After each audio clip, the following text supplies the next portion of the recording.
네, 오늘은 출애굽기 21장에 있는 말씀을 가지고 그리스도인의 공정함이라는 제목으로 같이 이야기를 나누어 보도록 하겠습니다. 여러분, 그 공정함이라는 단어를 많이 들어보셨죠?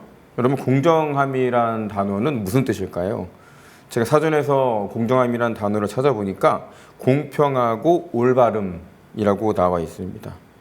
오늘 말씀, 이 구약 성경에 나오는 율법이 여러 가지가 있죠. 이 율법 가운데에서 오늘 본문인 출애굽기 21장 23절부터 25절의 내용만큼 유명하고 널리 알려져 있는 법도 드물 것입니다. 오늘 우리는 이 말씀을 가지고요, 그리스도인들에게 요구되는 공정함에 관해서 이야기해 보려고 합니다. 우리 오늘 본문 말씀인 출애굽기 21장 23절부터 25절에 있는 말씀을 같이 한번 읽어보겠습니다. 그러나 다른 애가 있으면 갑되 생명은 생명으로, 눈은 눈으로, 이는 이로, 손은 손으로, 발은 발로, 된 것은 된 것으로, 상하게 한 것은 상함으로, 때린 것은 때림으로 갚을지니라. 이 법은요, 생명은 생명으로, 눈은 눈으로라는 어떤 공정한 처벌의 원칙을 제시한 그런 본문이죠. 보통 이 부분을 동태복수법 또는 탈리오법이라고 부르기도 합니다. 여기서 말하는 탈리오라는 건 라틴어인데요. 탈리오는 치아, 이빨, 이를 가리키는 의미입니다. 이러한 표기는 눈은 눈으로, 또 이는 이로라는 표현으로 이 축약한 이는 이, 그러니까 이에 관한 법이라고 부른 것에서 비롯된 그런 용어입니다. 구약 성경에도 이와 유사한 본문은 오늘 본문을 포함해서 모두 세 군데에 나타나 있는데요. 먼저 레위기 24장 20절에 보면요, 상처에는 상처로, 눈에는 눈으로, 이에는 이로 갚을지라, 남에게 상해를 입힌 그대로 그에게 그렇게 할 것이며, 이렇게 나와 있고요. 또 신명기 19장 21절에 보면 내 눈이 긍휼히 여기지 말라, 생명에는 생명으로, 눈에는 눈으로, 이에는 이로, 손에는 손으로, 발에는 발로이니라. 여러분, 이러한 동태복수법이요, 이것은 흔히 동일한 형태로 복수를 해라라는 그런 규정으로 해석되고 우리가 그렇게 알고 있죠. 그렇다면 이것은 복수를 금하고 원수마저도 사랑해야 된다라고 말하는 우리 기독교의 가르침과는 완전 정반대의 그런 법률이라고 볼 수가 있겠죠. 로마서 12장 19절에 보면요, 아주 유명한 말씀이 있죠. 내 사랑하는 자들아, 너희가 친히 원수를 갚지 말고 하나님의 진노하심에 맡기라. 기록되었으되 원수 갚는 것이 내게 있으니 내가 갚으리라. 주께서 말씀하시느니라. 마태복음 5장 44절에는요, 나는 너희에게 이르노니 너희 원수를 사랑하며 너희를 박해하는 자를 위하여 기도하라 라고 우리가 들어봤던 그런 글들, 또 우리가 알고 있는 이 문장들, 이것이 바로 우리 기독교인들의 정수라고 볼 수 있습니다. 그런데 우리가 같이 오늘 본문으로 나눠본 동태복수법에 해당하는 것을 이 기준과 맞춰본다면 정말 말도 안 되는 그런 처벌이라고 생각할 수도 있겠죠. 하지만 이 법의, 이 동태복수법인 오늘 본문의 이 법의 의도는요, 사실 복수를 그렇게 해라라고 복수를 권장하는 것이 아니라요, 오히려 지나친 처벌은 하지 말아라 라고 지나친 처벌을 방지하는 것에 그 목적이 있습니다. 이것은 형벌이 범죄에 적합해야 한다라는 그런 원리를 말하고 있는 것입니다.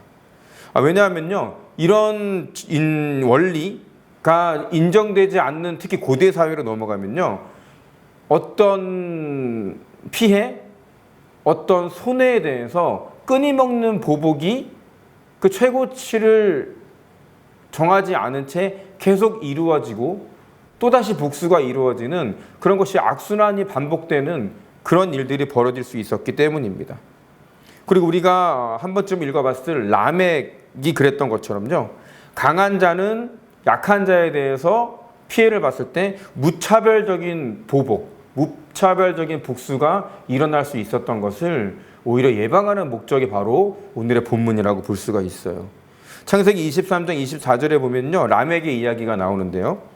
라멕이 아내들에게 이르되 아다와 실라여 내 목소리를 들으라. 라멕의 아내들이여 내 말을 들으라. 나의 상추로 말미암아 내가 사람을 죽였고 나의 상함으로 말미암아 소년을 죽였도다. 가인을 위하여는 벌이 7배일진데 라멕을 위하여는 벌이 77배이로다 하였더라. 이 법을 흔히 라멕법이라고 하거나 칼의 노래 혹은 복수의 노래라고 하는데요. 지금 제가 읽어드린 것처럼 이것은 끝없는 보복 혹은 무차별적인 보복을 나타내는 장면이었죠. 이것처럼 이 라멕법은요 77배, 77배의 보복을 말하는 그런 엄청난 그런 복수가 나타나 있는 장면이에요. 하지만 우리가 읽은 동태복수법은 보상의 권리를 1대 77로 계산하는 것이 아니라 1대 1, 2면 2라는 식으로 제한하고 있는 그런 규칙이라고 볼 수가 있겠죠. 한쪽 눈이 다쳤으면 한쪽 눈까지만, 이 하나가 부러졌으면 이 하나까지만, 이것처럼 최고의 상한선을 정해놓은 의도가 있는 것입니다. 이것은 폭력을 정당화하겠다라는 의도가 아니라 오히려 폭력의 한도, 폭력의 최고의 강도를 정한 규칙이라고 볼 수가 있죠.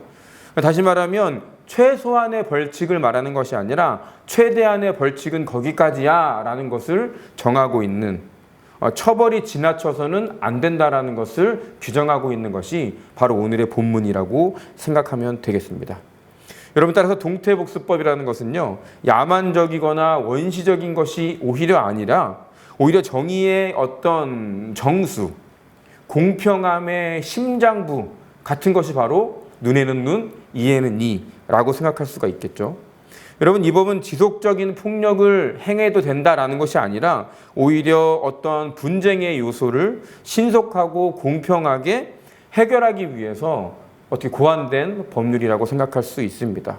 그렇습니다. 이 법은요 정의의 논리, 이것을 말하고자 하는 그런 내용입니다.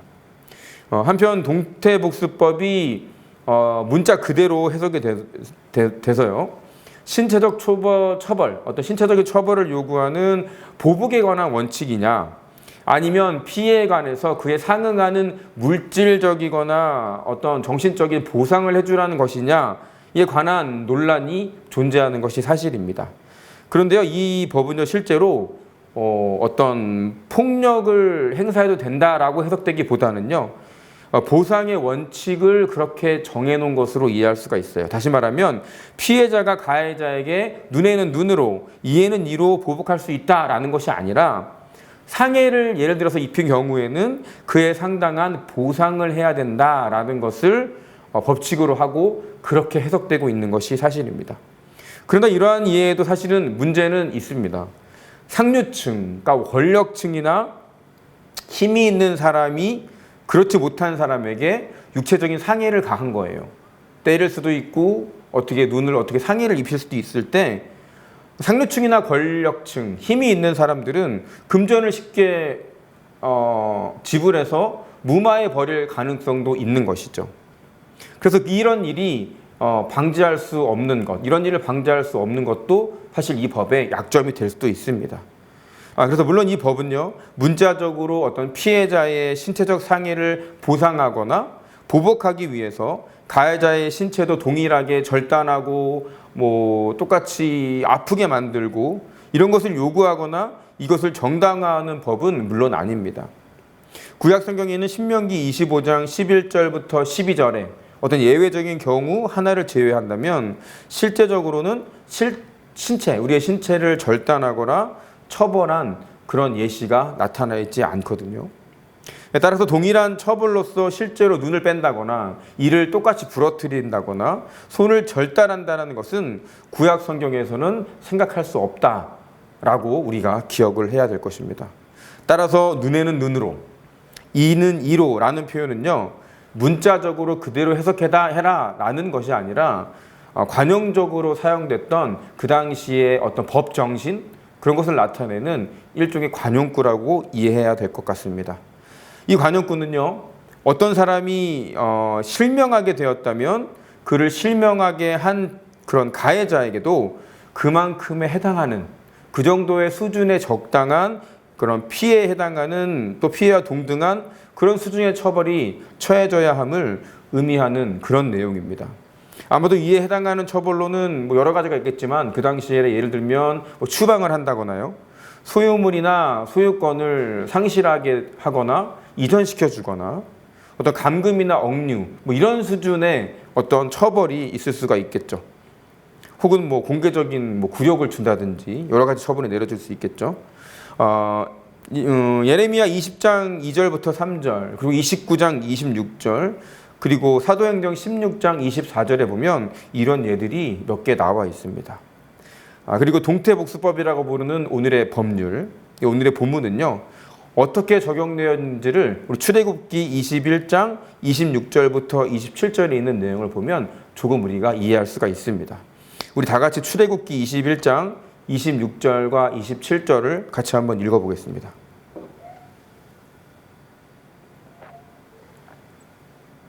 출애굽기 21장 26절부터 27절 같이 한번 읽어볼까요? 사람이 그 남종의 한 눈이나 여종의 한 눈을 쳐서 상하게 하면 그 눈에 대한 보상으로 그를 놓아줄 것이며 그 남종의 이나 여종의 이를 쳐서 빠뜨리면 그 이에 대한 보상으로 그를 놓아줄지니라. 그렇죠. 이곳에서도 보면은 이 동태복수법은요, 문자 그대로가 아니라 비문자적으로 적용되고 있는 것을 우리가 알 수 있었죠.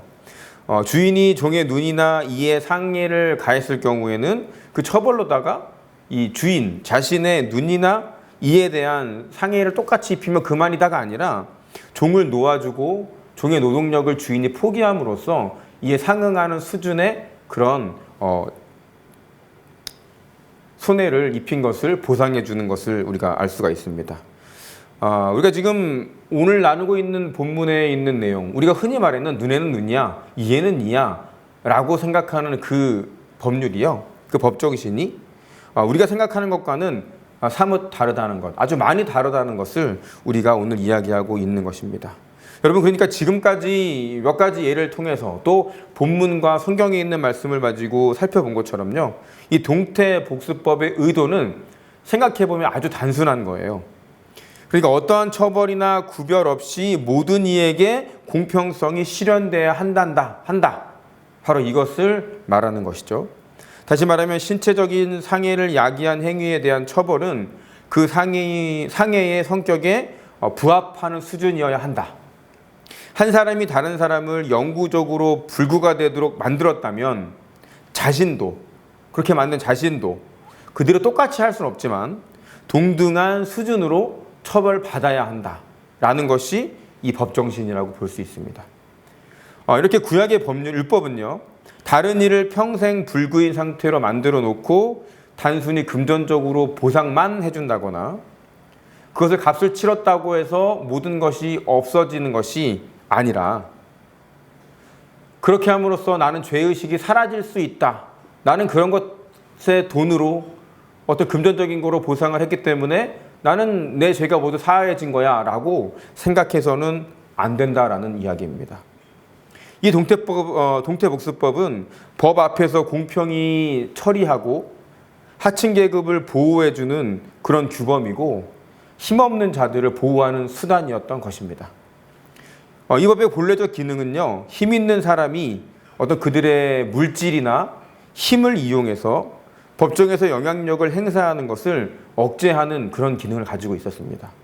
따라서 눈에는 눈으로 라는 원칙에는 사실상 관계된 사람들의 경제적 상태나 사회적 위치를 전혀 개입시키지 않은 상태에서 공정함을 유지해라 라는 그런 뜻깊은 의도를 가지고 있는 것입니다. 여러분, 구약의 법은요, 경제적인 또 사회적인 신분의 차이를 완전히 배제하고 그리고 무시하고 온전히 공평하게만 적용할 것을 요구하고 있는 것입니다. 우리가 알고 있는 최초의 성문법 함무라비 법전 있잖아요. 함무라비 법전은요, 처벌이나 마구잡이식 금전 보상에 관한 규정을 사실 실제로 두고 있어요. 함무라비 법전은요, 상류계층이 피해자가 될 경우에만 이 동태복수법을 적용시키고 상류계층이 가해자일 경우에는요, 금전 보상만 해주면 되는 것을 원칙으로 삼고 있으니까 이 성경이 말하는 법 정신과 완전히 정반대라는 것을 우리가 알 수 있고 있는 자들을 위한 법, 그런 것이 더 강화된 법이라고 생각할 정도로 완전히 다른 법이라고 볼 수가 있겠죠. 이러한 세상의 법, 이 함무라비 법정 같은 경우는요, 하나님이 의도하신 정의의 논리에 어긋나는 그런 법정신입니다. 힘 있는 자들의 폭력은 결코 돈으로 해결되는 것이 아니에요. 그들도 그만한 대가를 치러야 하는 것이 공정함입니다. 이는 강자의 폭력을 막는 수단이 될 것이고요, 부자에게 벌금형을 내려서 자신이 행사한 신체적 폭력 행위의 대가에서 그냥 벗어나게 하는 것, 이것은 하나님의 법 의도에 어긋나는 것입니다. 비단 함무라비 법전처럼 예전에 있었던 법을 들이대지 않더라도 우리가 살아가고 있는 현대에서도 소수의 어떤 가진 자들, 신체적이든 사회적인 어떤 것이든 경제적인 것이든 그런 사람들이 나쁜 일을 벌여놓고 금전적인 것으로 때우고 마는 그런 식의 논리는 결코 하나님의 법과 맞지 않는 것입니다. 오늘 말씀을 잘 정말 기억해서 우리 믿는 자들 중에서도 많은 사람들이 높은 신분이라고 하면 좀 그런가요? 경제적으로 많이 가진 그리스도인이 많잖아요. 또 육체적으로 건강하고 뛰어난 신체를 가진 그리스도인도 많잖아요. 그런 그리스도인들이 어떤 정신으로 살아가야 하는지를 우리가 배울 수 있는 그런 부분입니다. 육체적인 상의를 입혀놓고 금전을 지불해서 무마하려는 것. 많은 돈만 주면 끝나는 거지. 내가 이만큼을 지불했는데 뭘 더 어떻게 하라는 거야? 라는 마음을 갖는 건 하나님의 정신과 완전히 반대되는 그런 악습적인 것은 반드시 없어져야 하는 것입니다. 법을 위반한 자는요, 반드시 그에 상응하는 그런 수준에 맞는 처벌을 받아야 하는 것이 바로 하나님의 법률입니다. 그러나 그 처벌도 위반에 합당한 것이어야 하겠죠. 반대로 지나친 처벌도 방지돼야 하는 것, 그것이 바로 오늘의 말씀, 눈에는 눈, 이에는 이, 바로 그 말씀입니다. 이것이 바로 동태복수법의 본래 의도라는 것을 잘 기억하면 그것이 바로 공정함, 그것이 바로 공평함이다라고 생각할 수가 있을 것 같습니다. 여러분, 공정함이 무엇인가요? 세상은 공정한 대가를 원하거든요. 처벌에 있어서도 그에 상응하는 수준이 있는 거예요. 그리고 그 적정한 수준에는 사회적인 수준, 그러니까 지적인 수준, 경제적인 수준, 육체적인 수준, 건강상의 수준 등이 반드시 고려되어야 한다는 것을 우리가 기억하는 오늘의 말씀으로 맺으려고 합니다. 오늘 우리는 구약의 법정신에 대해서 같이 이야기 나누어 봤어요. 모든 것을 같게, 모든 기회를 모든 사람에게 공평히 나누어 주려는 의도, 그런 정신은 소중한 것입니다. 왜냐하면 세상은 그 정도 수준도 못 되는 경우가 더 많기 때문이죠. 하지만 오늘 말씀처럼 우리 그리스도인들에게는 그보다 한 발 더 나아간 하나님의 정신이 요구되고 있습니다. 바로 배려를 통한 공정함, 사랑이라는 법칙이 적용된 저울 같은 그런 것이 요구되는 것이 우리 크리스찬들의 삶입니다. 여러분, 짧은 이야기를 마지막으로 말씀을 마치려고 합니다. 요즘은 많이 안 그러는데요, 저희가 어렸을 때만 해도 시장에 가면 저울에 이렇게 무게를 달아가지고 토마토를 팔기도 하고, 정육점 같은 데는 지금도 저울을 달잖아요. 이 눈금은 정확히 0에서 출발해야 됩니다. 그래서 저울을 달기 전에 저울이 맞죠? 라고 이렇게 만져보면서 0을 가리키고 있는지 이렇게 확인시켜줘요. 눈금은 0에서 출발해야 되는 겁니다. 정확히 그렇게 세팅되어 있어야 공평한 거예요. 공정한 것이죠. 하지만 오늘 말씀을 조금 적용해 본다면 어떤 사람에게는 저울이 때로는 마이너스 10에서 출발하는 것이 공평할 수 있다는 것입니다. 때로는요, 마이너스 15부터 마이너스 20부터 세팅해 놓고 그 사람에게 저울을 들여줄 수 있는 것, 그것이 바로 오늘 눈에는 눈, 이에는 이의 핵심적인 그런 사상이지 않을까. 그런 저울이 출발하는 것이 오히려 공평하고 공정할 수 있다는 것, 그것이 제가 여러분과 나누고 싶었던 오늘의 말씀입니다. 그것이 비록 세상적인 공정함과는 다소 거리가 있더라도 말입니다. 그것이 바로 우리 믿는 자녀들이 우리가 가져야 하는 세상에 관한 저울, 공정함이라는 것을 잊지 말았으면 좋겠습니다. 우리가 그런 정신으로요, 그런 마음으로, 그런 저울로 세상의 것을 재기 시작할 때 모자랐던 마이너스 10, 마이너스 15, 마이너스 20부터 출발했던 그 저울을, 그만큼의 양을 하나님께서 우리 삶에 채워주실 수 있고 채워주시리라 저는 확신합니다. 여러분, 오늘 말씀을 통해서 우리가 이 세상에 살아갈 때에 우리 크리스찬의 공정함이 과연 무엇인지 잘 생각해보고 이를 적용하기 위해서 우리가 어떤 마음을 가지고 살아야 되는지를 진지하게 생각해보는 우리 일주일이 되시기를 주님의 이름으로 축원합니다. 기도하겠습니다.